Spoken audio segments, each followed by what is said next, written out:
Welcome to Two Guys, Two Questions, a chaotic, unscripted podcast. Yeah, surprise questions with no prep. I'm Ryan Keaton, a real estate guy who's happiest with an ocean view. And I'm Jarrod Greer, a retro toy fanatic / loather who may or may not have a Batman cape within arm's reach right now. You definitely do. You don't know that. From alligators to vibrators, superheroes to existential crisis, we cover it all.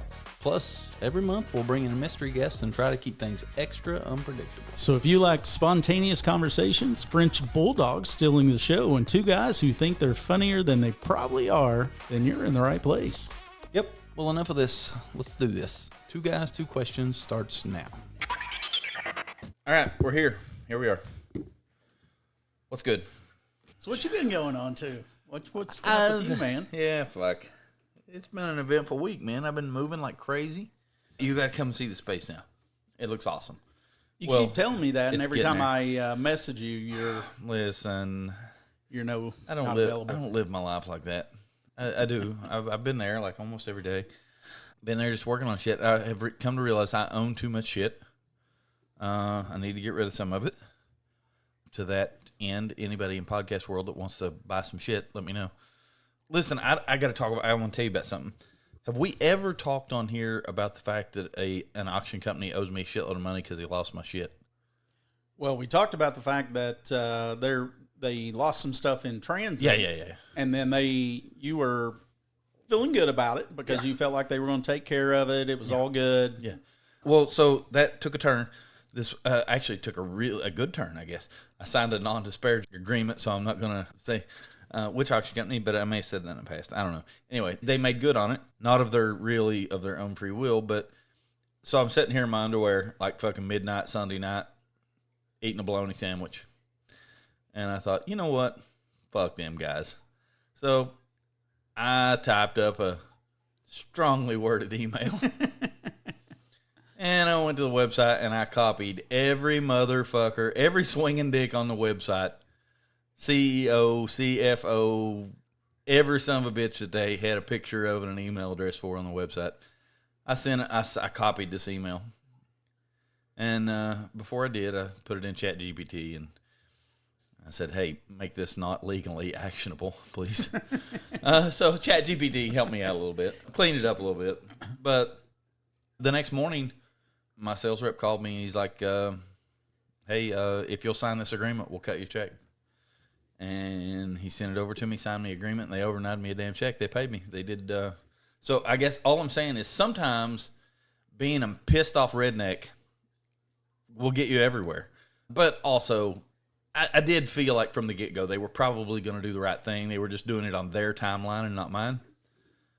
So it's kind of like the weight of the world lifted off my shoulders because I got paid for all my bullshit. Well, you get the money you should have gotten anyway, Should have had anyway, but I was starting to get a little stressed about it. Anyway, yeah, they paid me. So. That is a pretty good time frame. I mean, it's not obscene, but it's definitely... It's been 7 months. Yeah, dude. I mean, it's at the point where it should have been taken care of. Yeah. And, I was talking to my dad about this, and he said, what's sad is probably some mid-level manager had probably had that held up on their desk for a while or whatever, and you just got above their head because you sent an email to basically everybody in the company. Yeah. And they said, why hasn't this been taken care of? Yeah. Likely is what happened. But anyway, in the end, they're stand-up dudes. They took care of me. So I'm pretty thrilled about that.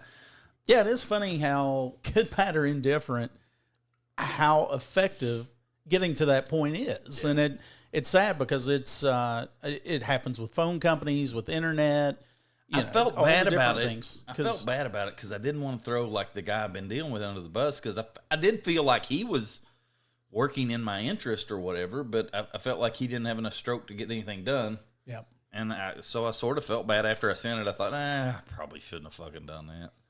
But in the end, I got my motherfucking movie check. Well, yeah. I mean, would you rather be sitting here 5 months from now still dealing with it? Yeah. And I got my fish tank moved. That was a big burden off my back. I was stressing about that. Man, I've just whipped this week's ass. I've got all kinds of stuff done. I know. How about you? Selling houses? Do anything cool?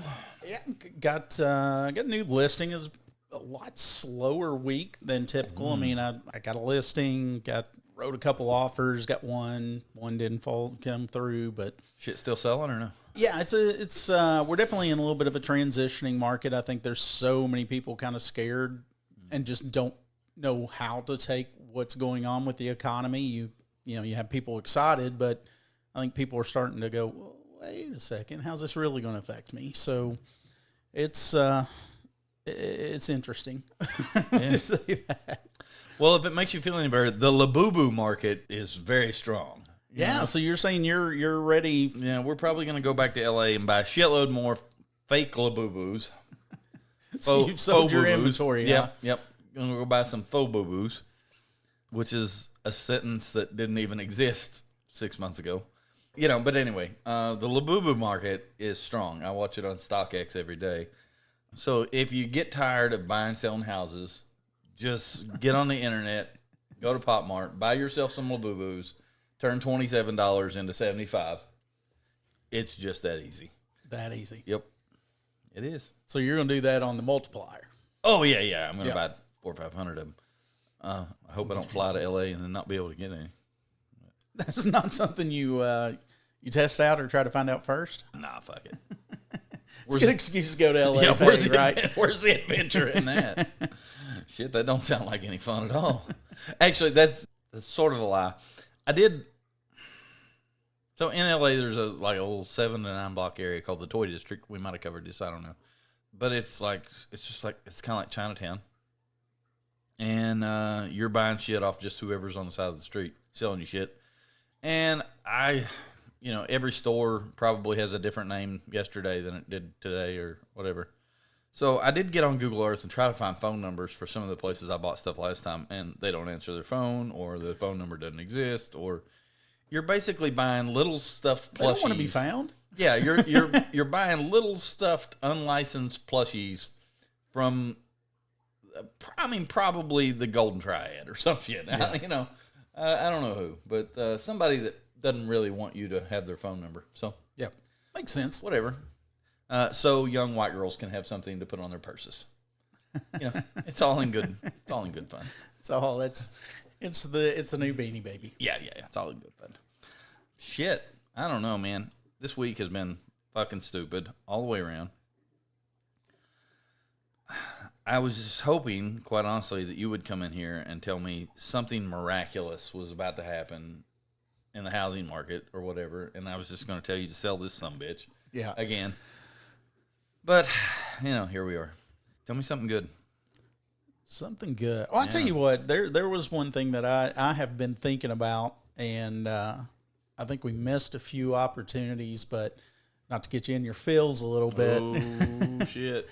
But, as if people have listened, they know that your grandmother recently passed away. Yeah. And we've talked about it a little bit, but one of the things that I wanted to know was I wanted to hear probably what you think is the best advice that your grandmother gave you and why. This is not good. This is not necessarily advice, but I'm going to tell you a story. But that's what I want: advice or a story or something you think back and go, "Yep, that's my mom." I'll tell you something really quick. My dad and my dad was actually, I think, probably the stick in the mud of the bunch. I don't know. I had a couple uncles that were just complete fucking total party animals, and my aunt was wilder than a 3-peckered billy goat as well. So, growing up, I think her kids were a handful, and my grandfather, he probably drank a little, probably too much. So I think he was probably a handful, and there's just a lot of shit. My grandmother was the saintliest, godliest woman you ever met in your life. If the church was open, she was there or whatever. But I always thought she was probably the one, that was, I guess, pulling the string. Not really pulling the strings, but she was the one that knew what was going on in the family and all this. But she told me one time in passing, I have a cousin, Jody, I'll tell you, I have a cousin named Jody, and he'll never hear this. But anyway, Jody, I'll tell you this story. Our grandmother told me one time that, and it was so funny because she didn't give a fuck at all. But she said, Jody's my favorite grandkid. And I said, really? Do you have to tell me to my face, Grandma? What the fuck? Whatever. And she said, I'm going to tell you why. And I want you to think about this a lot. And first off, I've searched my soul. This was not really aimed at me, but she was just giving me life advice. She said, Jody is the one person in this family that can keep a damn secret. She said, you can tell him anything and know that it's going nowhere. Okay. You know, and I think that was just my grandmother's way of telling me that loose lips sink ships, kind of. Yeah. So you don't have to tell everything you know. Yeah, you don't have to tell everything you know, and I do. I work on that a lot. Yeah. On many levels. I think I talk too much most of the time. I tell people I reveal too many things, and I think we've talked about this recently too. But you know, I've been reading a lot of shit and listening to a bunch of shit. Anyway, basically it says the more you don't shut the fuck up, the more you talk, the more power you give away, basically. Absolutely, yeah. Yeah, so, you know, that's probably really good advice from my grandmother. Also, she tried desperately her whole life to teach me about my grandmother. Okay, so I got to back up. I don't know how much any of this shit anybody knows. In the 80s, my grandfather and a couple of his buddies founded and sold a coal company when coal was a big fucking deal. And, you know, it wasn't massive money, but by 1980 standards, it was. I think they each netted about $1 million or something like that. So in like 1980, 81, 82, my grandparents were pretty well off. You know, they were okay. And basically they just went around to yard sales and bought cool shit and had fun. And my grandmother got into collecting vintage glassware. Like every old lady in the 80s had depression glass and all that shit. Yep. But she was big into Fiesta. Oh, yeah. Yep. Anyway, she tried desperately her whole life to teach me about Fiesta. And I learned a little bit, but now she's gone, and there's a house up there that's full of fucking Fiesta. And I'm looking at it going, damn, why didn't I pay more fucking attention? She was trying to set you up. Yeah, man. yeah, she was trying to take good care of me and tell me how to deal with all that shit. But so instead of the secret, she should have told you that he pays fucking attention. Yeah. Please try to pay attention. Yeah. But anyway, that's probably the thing is my grandmother knew how to keep a secret.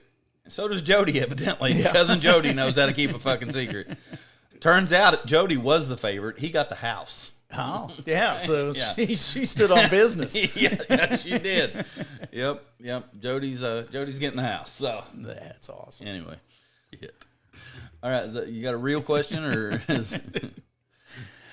So the real question, we've talked a lot about retro toys and different things on here. Yeah. Obviously that's your life. Yeah. So what I was thinking, really, I don't know why this popped in my head, but I thought it was a cool exercise anyway. Oh God. Is I want you to pick out two, or actually let's just go with one of a toy that you would like, if you had to bring a toy from the 80s or the 90s back to life to be your sidekick for the rest of your life. Shit. Okay. I got it. Who would it be? My Pet Monster. My Pet Monster. Why? Yeah. Because he's badass. I mean, he's just fucking badass. Do you know what My Pet Monster is, by the way? I'm somewhat familiar, but it's not the picture of it is not popping immediately into my brain. This is all right, I'm going to share this screen here. Push. Just going to do it. Yep, there he is. Yes. See, okay, yeah. I mean, dude's just, he's perfection. He's, a matter of fact, I've had one riding around in my car a few times, and I just seatbelt him in, and he, I don't know. There were all these little stories about him, and he was a monster, but he was pretty friendly, and he, you know, he just always was getting into trouble and things because he's a fucking monster. Yeah. You know, but what kind of voice did he have?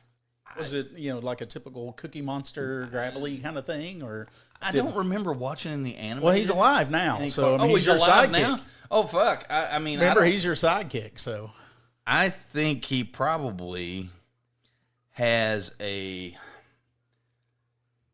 man. I don't know. I guess I never really talked to him much like that, but I kind of envision him with a little bit of a gravelly voice, maybe. Either that or a very smooth radio voice. Okay. I think that could have cool potential. And I'm sorry that sometimes you come in with these questions and they're just so fucking obvious. You know, Yeah, I love it. Like there's no thought that had to go into that. Really, there's no world where you have that cocked and loaded. I bet if I ask 100 people, I don't know that 99 of them are going to be able to go, there it is. No, probably they're going to not. pause. But I will tell you that, let's just talk about my pet monster as the toy right now. It is a plush toy that I think was made in about 85 or 6. He's got a big nose like a pickle, big like a pickle. Yeah. Anyway, he came with handcuffs that he could break. I bet he did. Yeah, but they're pretty rare to find these days. I probably have about, I don't know, 10 of them. Because I buy them every single fucking time I see one. Yep. I will buy it. It's just, and you'll see when you come to the warehouse next time, I have a showcase full of them because they look cooler when you have an army of them. Oh, yeah. And they also ride taxidermy very well. Like I've got some, by the way, I've never been, this is a tangent. I don't hunt, but I do rescue taxidermy. If I go to an estate sale or an auction or something like that and they have a taxidermy deer, I will buy that motherfucker, and I will give it a name, and I will hang it on the wall, and I will take care of it for the rest of its life, which is over. But anyway, my pet monsters look cool on top of a taxidermy deer or some shit. You know, they ride. They're a very cool-looking rider. So that's something we do a lot. There's just no other... I can't think of any other choice.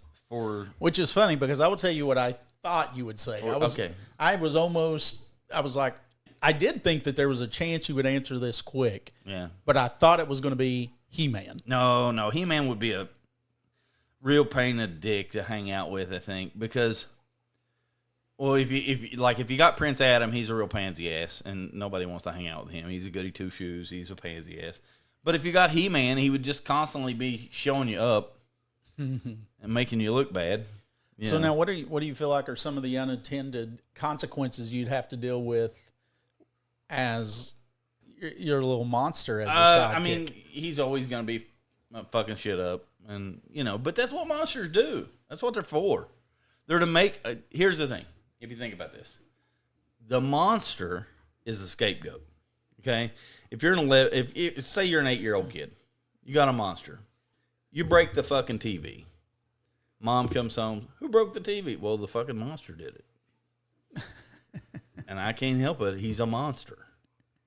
Does Mom buy that? I mean, I doubt it. But it's still... It gives you plausible deniability.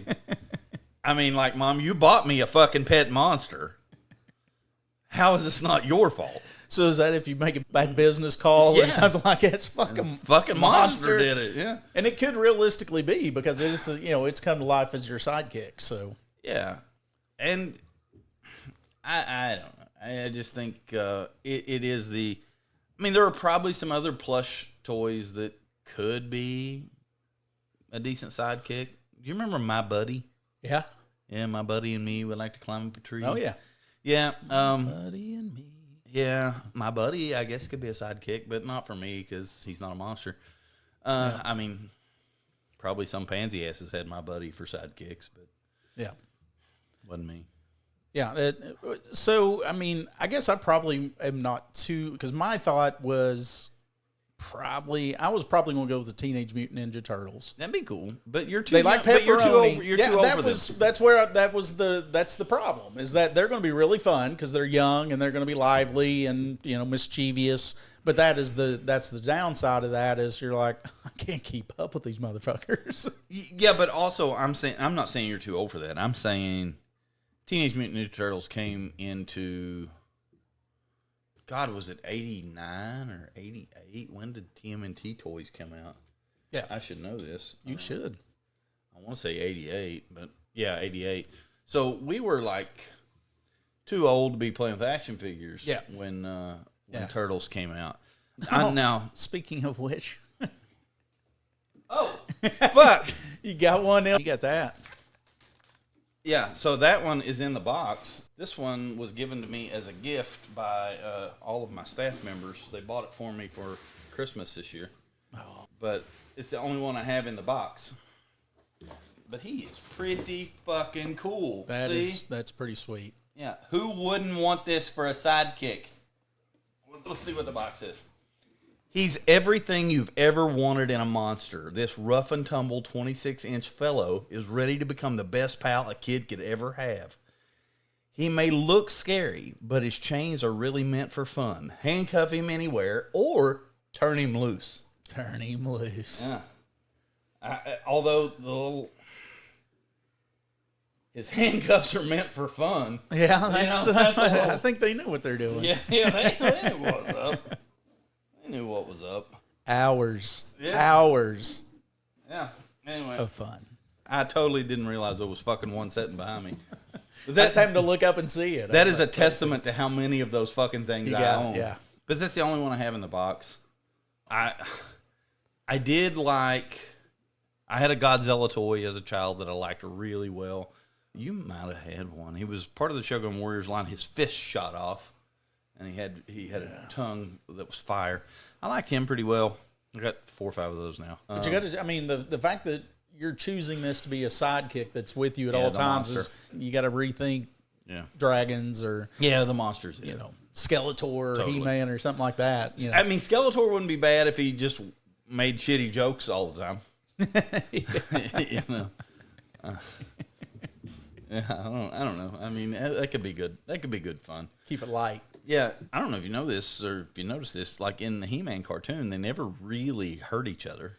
Yeah, even He-Man and Skeletor never really fucking laid a hand on each other. I don't think they just had didn't they have some beams and rods and stuff? Yeah. But yeah, they had the swords, whatever.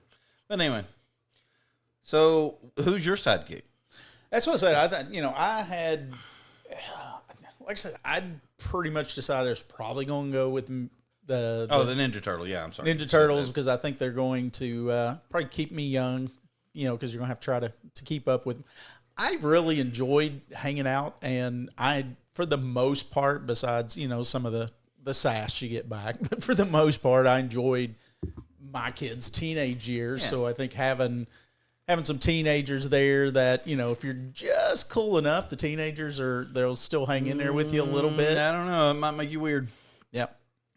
Well, shit, I'm hanging out with fucking turtles with that probably makes you weird masks on. So I've already taken that. Hey, what's your turtle name?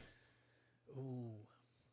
That's a good fucking question right there. I didn't want to ever thought of. Turtle, I have to think on that because it needs to be an artist of some sort.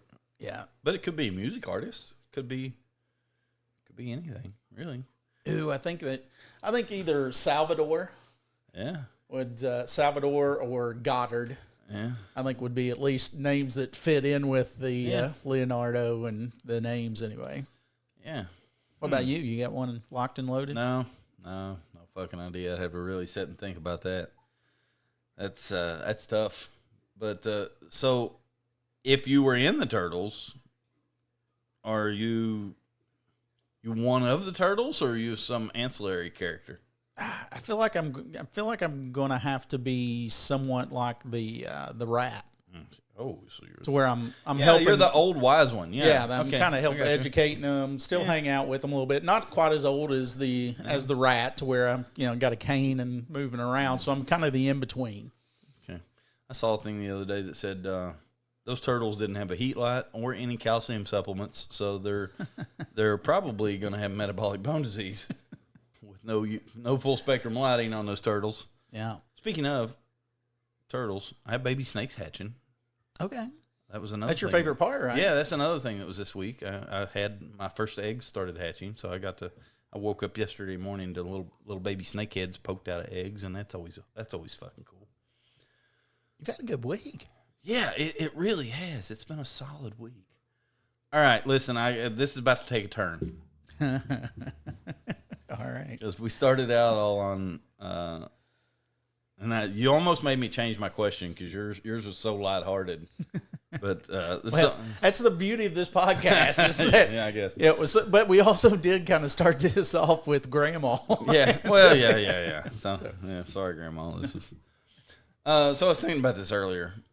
I mean, the fact that your voice just cracked. Yeah. It tells me I should be scared. Yeah, you should. Listen, I know you have 2 daughters, okay?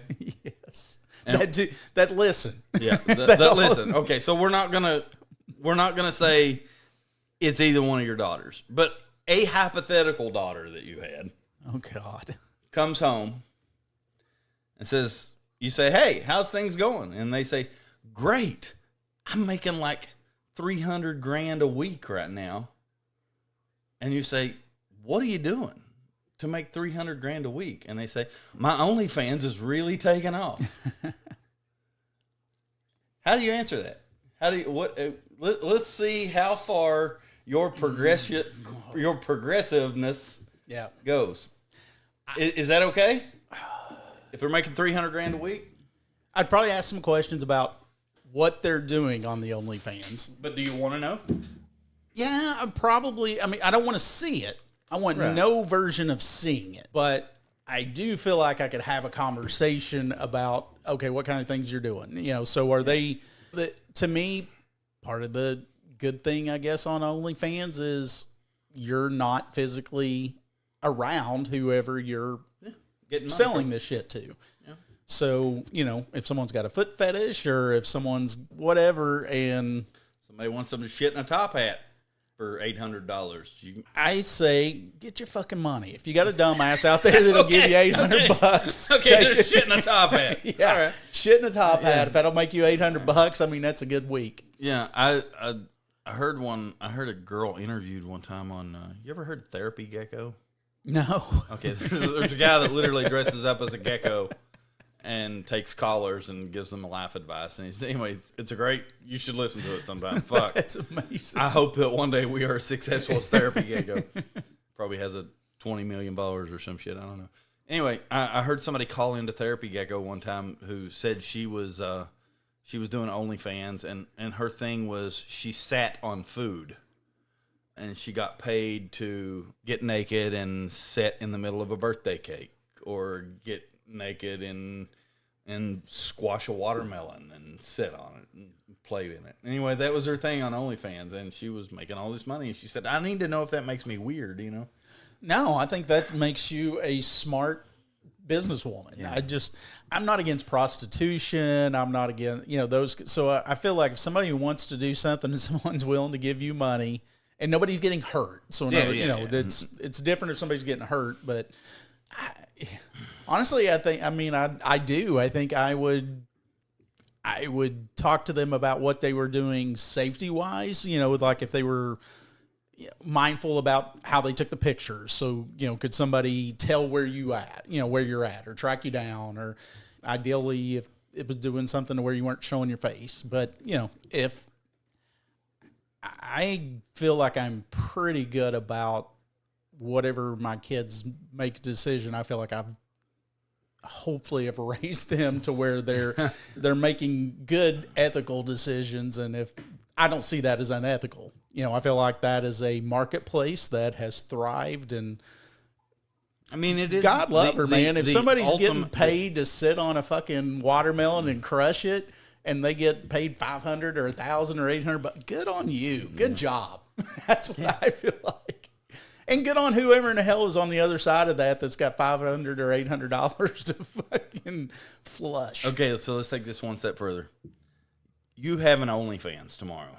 Okay. What are you doing on there? What are you selling? I don't know that I got anything that anybody would really want to fucking see. Well, you think that, except... That's true. Of course, there's something for everybody. You think that, except... So one of the guys that works for me is big into jiu-jitsu, and he was telling me that he was an OnlyFans subscriber to some dude that gave jiu-jitsu lessons on OnlyFans. And he's like, I'm just a regular subscriber, so I just get the basic jiu-jitsu lessons, or whatever.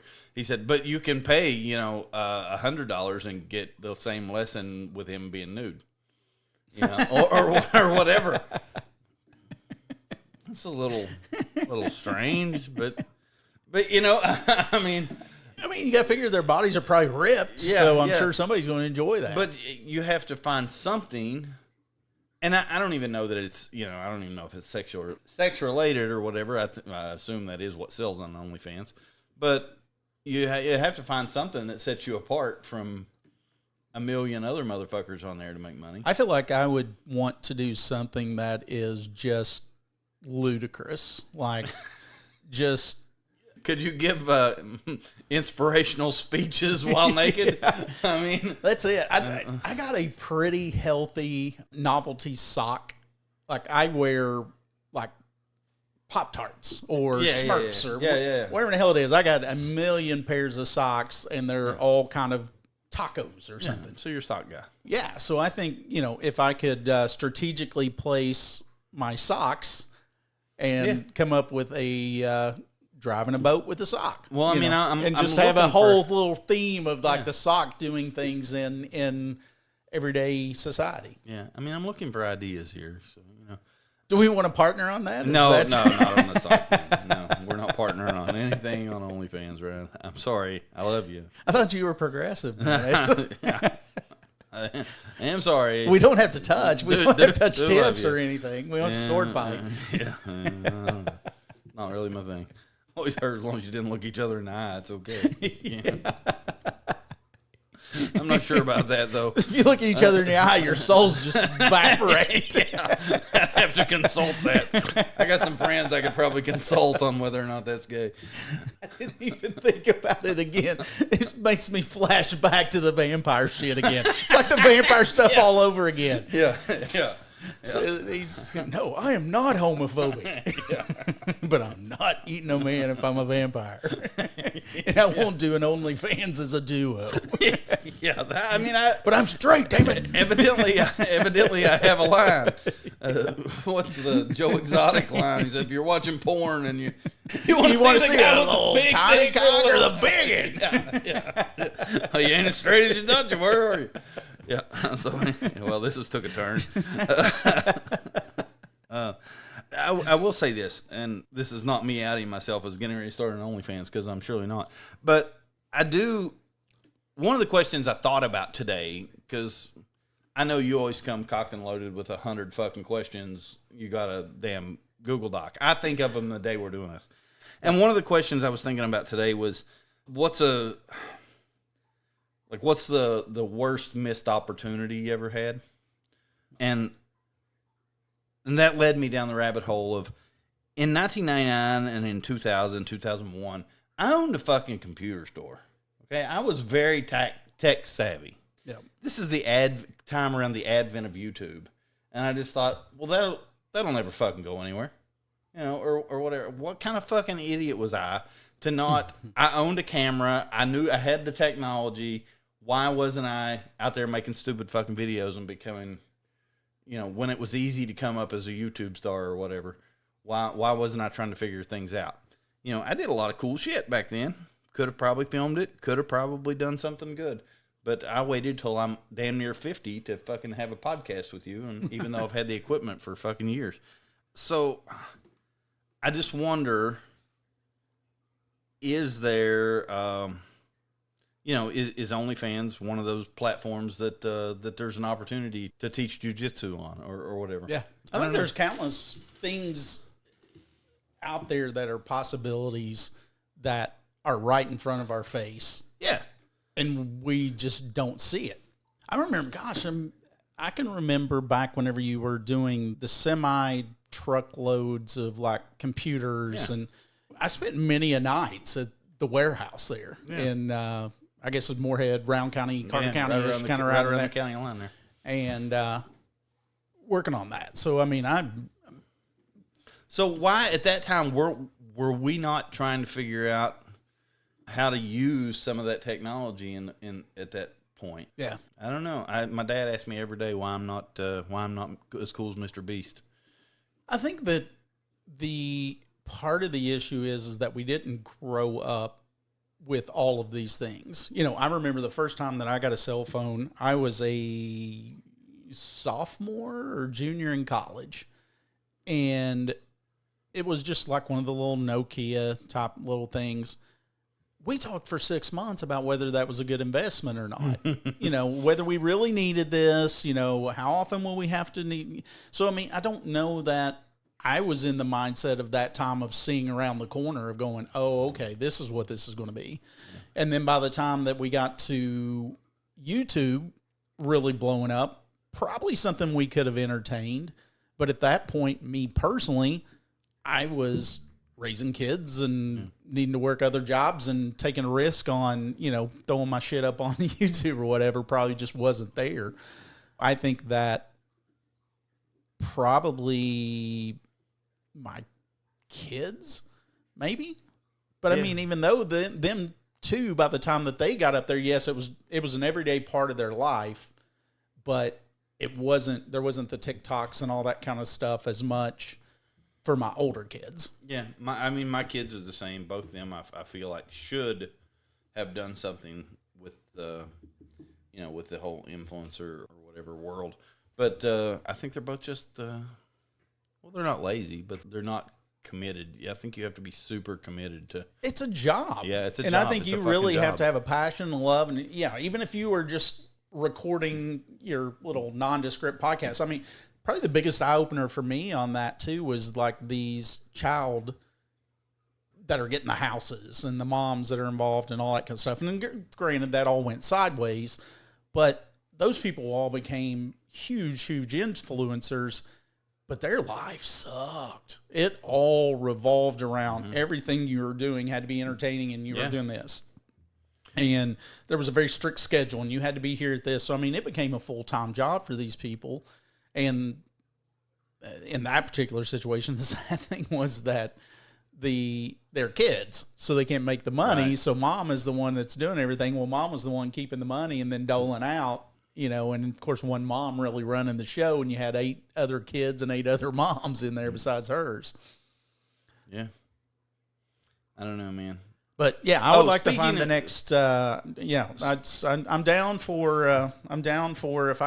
If you find out a creative way for me to do an OnlyFans, then I can. With your socks. I will. I feel like there's something on there that somebody would give a shit and go, yeah, I'd pay a 50-year-old dude for that. Yeah. Maybe you could just give motivational speeches to girls, and you could just tell them how good a job they're doing. Shit like that. Why is it going to be girls? Because I think that's because dudes don't want to watch you do that naked. I'm saying, well, then it needs to be adult girls. Well, right? Yeah. I guess, girls. Okay. Let's say women. Women. Okay, yeah, whatever. Yeah, make me look like the fucking creep. I see how you are. That's all right. You and your vampire. Me and blood. My fucking vampire blood. Speaking of, I gotta go back 60 seconds or maybe 3 minutes in this podcast. You said you were talking about cell phones when they first came out. I have a friend, Carl. Shout out to Carl. I won't say your last name. Carl's one of the smartest people I know. But he will tell you his biggest missed opportunity in life is when cell phones first were coming out. Do you remember around here it was Cellular One, right? Okay. Prior to Cellular One, there was a place called, I think it was called Gray Horse Cellular, that was in Ashland. It was kind of the first cell phone in Ashland, Kentucky. And then Cellular One ended up buying Gray Horse Cellular as they were. And then Cellular One ended up getting gobbled up by AT&T. AT&T. Yep. Eventually. Anyway, one of Carl's buddies came to him and said, "Hey, we're gonna invest some money and open a cellular phone business. Gray Horse Cellular is what it was. And we'll be the first in the market in Ashland with cellular phones." And Carl said, "You mean that people are going to have a phone in their car or carry a phone around with them? Who the hell wants to do that? Nobody will want to do that." And he passed on it. Yeah. And then those guys are all fucking rich now because Cellular One bought it. Then AT&T gobbled up Singular, I think, gobbled up Cellular One, and then the AT&T. And that's what it was. Anyway, he totally passed on cell phones early on because he said nobody would want to carry one around. Other than that, Carl is the smartest dude I know. Yeah. I think it's hard to see. I mean, how in the world... I do think about this from time to time because I had the very first iPhone that came out. Yeah. And how in the hell was Jobs able to see? Because I mean, that probably was what, an 8 to 10 year project or something like that by the time that this is an idea. Let's see what we can do with this. To be able to see that people would want a computer in their hand and be able to produce that, and to be able to see that far into the future is amazing to me, because if he could see that, then he saw what it potentially could be, and change the music industry. I mean, stuff like that to me is pretty amazing. So I don't fault your buddy for not seeing that, because I don't know that many people did. The iPhone was one of those things that you're like, I didn't know I needed this. Yeah. And now you're like, the camera right here in your hand. How do I survive without this? It yeah. changed the whole entire culture. Whether that's good or bad, it changed the entire culture. Yeah. I watched a TikTok the other day that was, I think it was, is his name Kevin Leary, Mr. Wonderful on Shark Tank? Is that his name? Yeah. I think it was him. And I quite honestly, full disclosure, I'm not sure how I feel about him as a person or as a business person or anything, but you can't argue with success either way. I don't honestly know enough about him to have very many opinions. But he was talking about Steve Jobs, and he said the thing that set Steve Jobs apart was his signal-to-noise ratio. And so, or the signal-to-noise ratio that he would tolerate. So, signal is what you have to do in the next 12 hours. That's all. Not 10 years, not 5 years, not 5 months, not 5 weeks, but the next 12 hours. That's the signal. The noise is everything else. What a brilliant way to live and think about stuff. Yeah. And he said that Steve Jobs would tolerate an 80-20 signal-to-noise ratio. Like, he was 80% things that had to happen in the next 12 hours. 20% anything else. And he said some of Elon Musk lives his life like that, but he is 100% signal. No noise. Does not allow noise in his life. Yeah. If it's not coming up in the next 12 hours, don't talk to me about it. And that is an impossible way, I think, to live your life. Well, yeah, and I'm not sure that's accurate. I don't think you go on some of the tirades that he's went on, and the fact of how much he's battling back. This big, did you see the big shit beautiful bill where his AI went nuts? Yeah, yeah. That's neither. But yeah, that is that's, and I think it's somewhat reasonable, because I mean, you think about if you're working 10 hours, that means 2 hours of that 10-hour period, you are thinking about what's ahead and what are we going to do 6 months from now? What's this going to look like? So you're giving it proper time. Yeah. But then 10 hours or 8 hours of that is basically what has to be done right now. How do we make it the best it can possibly be? Because I can tell you from business planning, or at least, and you know this as well, that if you get looking too far out and that's in your entire focus, then you miss what really has to be done. And maybe what has to be done in the next 12 hours isn't as strong because you're so focused on the other side of that. Do you work best when you are able to work at your own leisurely pace, or are you better under pressure? I'm probably better under pressure. I like it. Luckily, I think that a lot of that has to do with experience and paying attention and those kind of things. So whenever I get in high pressure mode, then I am just going off probably more instinct and experience and what has worked for me and how do I mold and shape that. Or I like being in situations. I don't mind being in situations that I'm uncomfortable, like talking on a stage or something like that. It doesn't bother me. I mean, do I get a little nervous and am I anxious? Sure. But that's just because I care what the result of that is. But it doesn't intimidate me to the point where I shut down. I feel like that if I've got a long time to sit and really kind of work on something and massage it, that I struggle with because I want to be more present. And if I'm like, oh, well, if you do this, you'll see the fruits of your labor in 10 years. Oh, well, what happens if I die in year 8?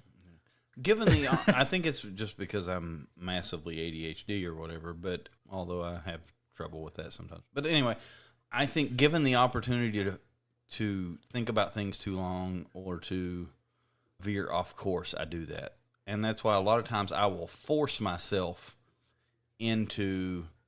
I'll back myself into a higher pressure situation. I think that's almost what we did with the podcast, because I have been dribbling on you for probably 6 or 7 months, and then you finally gave a little bit of a window opening. Yeah, and you just said, okay, we're doing it. So we're doing it. When are we going to schedule it? I'll figure out the rest. You know? So it was just like, okay. And it's like sometimes I will force myself, like buying this building, I just force myself to go look at it. Fuck it, we'll buy it. Figure it out after it. Yeah. You know?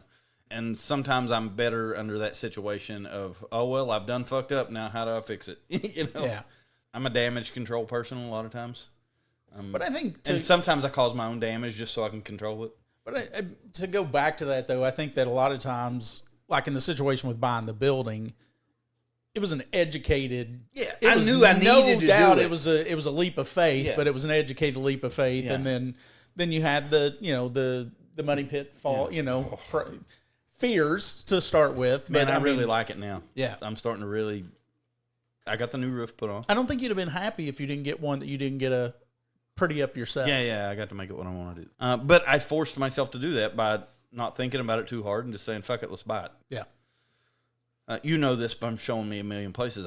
Sometimes I get caught up in analysis, and I'll think about it too much till I piss myself off over it, and then I'm just done. Yeah.